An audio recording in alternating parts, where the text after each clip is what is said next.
Une tête pleine, donnée d'une poche pleine, la richesse, d'esprit dépasse la richesse matérielle. Seulement on vit dans une époque qui a mis en avant le superficiel.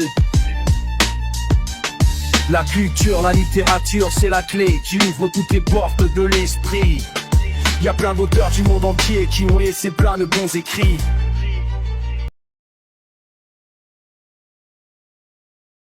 Birama Dramé, bonjour et bienvenue dans l'émission La Plume des Quartiers.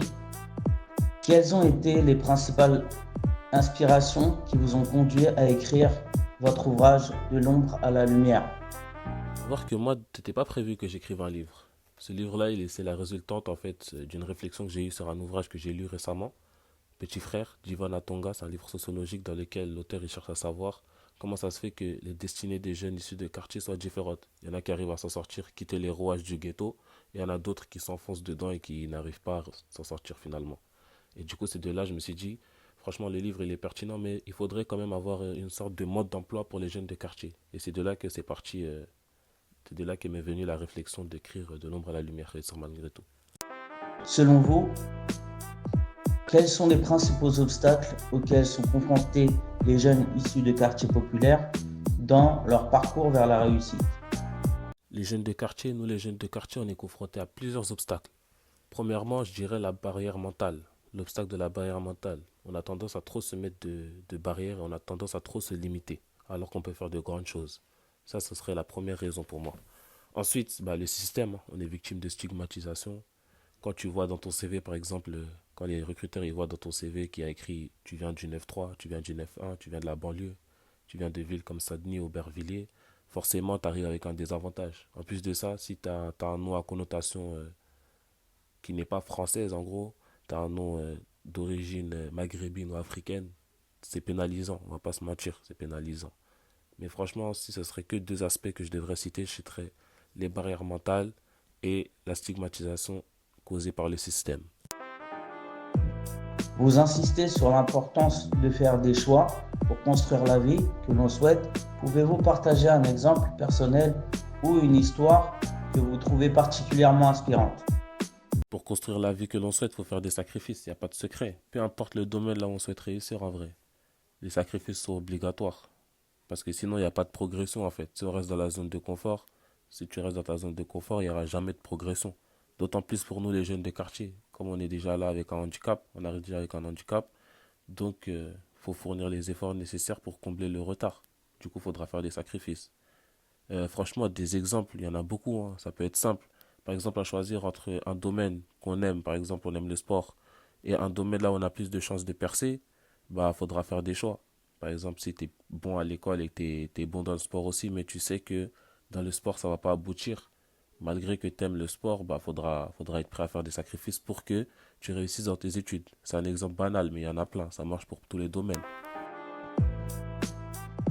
Quel message souhaitez-vous transmettre aux jeunes qui se sentent découragés face aux difficultés qu'ils rencontrent? Un message pour les jeunes qui se sentent découragés. Franchement, moi, je leur dirais de jamais lâcher, hein, de jamais lâcher. Le parcours, il sera semé d'embûches, quoi qu'il arrive, d'autant plus pour nous, les jeunes des quartiers. Il faudra juste continuer, garder le mental solide, faites les efforts, surtout faites les efforts, essayez de trouver des domaines qui vous intéressent, testez. Le plus important, en fait, c'est de tester. À force de tester, de passer à l'action, à un moment ou à un autre, ça va payer. Il n'y a pas de secret. C'est surtout ça. Ne désespérez pas.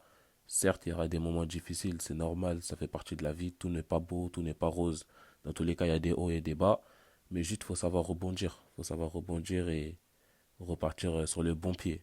Mais en tout cas, ne jamais désespérer et continuer à fournir les efforts. Comment, selon vous, la société peut-elle mieux valoriser et soutenir les jeunes issus de milieux défavorisés dans leurs projets et ambitions? Comment la société pourrait mieux valoriser les jeunes de quartier et les aider dans leurs projets? Moi, je dirais qu'en fait, ça relève d'un changement de mentalité. C'est un domaine qui est plus vaste, ça prendra du temps. Il faudra juste faire comprendre aux gens que voilà, tous les jeunes de quartier ne sont pas forcément des délinquants, premièrement. Et ensuite, leur montrer que voilà, on est des gens comme les autres. Au final, on est des gens comme les autres. On a les mêmes compétences, on a le même potentiel que les autres. Surtout dans les quartiers, il y a beaucoup, beaucoup, beaucoup de potentiel. mais souvent mal exploité, car voilà, à cause des aléas de la vie, quoi.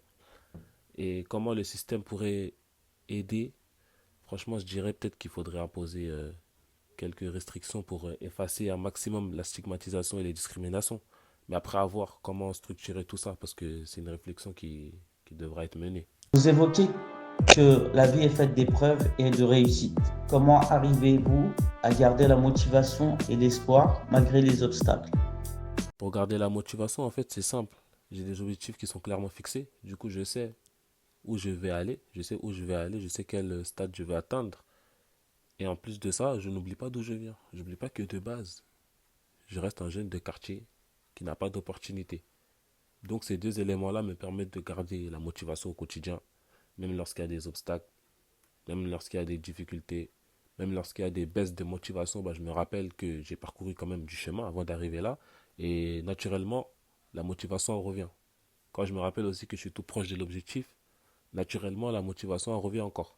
C'est ça, faut se fixer des objectifs et il ne faut pas oublier tout le chemin qu'on a parcouru. Des fois, il faut prendre de la hauteur. Voilà. En quoi l'engagement quotidien peut-il faire la différence dans la construction d'un avenir meilleur pour ces jeunes? L'engagement, c'est très important dans les quartiers parce qu'il faut savoir qu'en fait, les jeunes, ils manquent de repères. Il y a pas forcément des personnes qui sont là pour nous conseiller, pour nous donner des informations sur certains domaines, etc.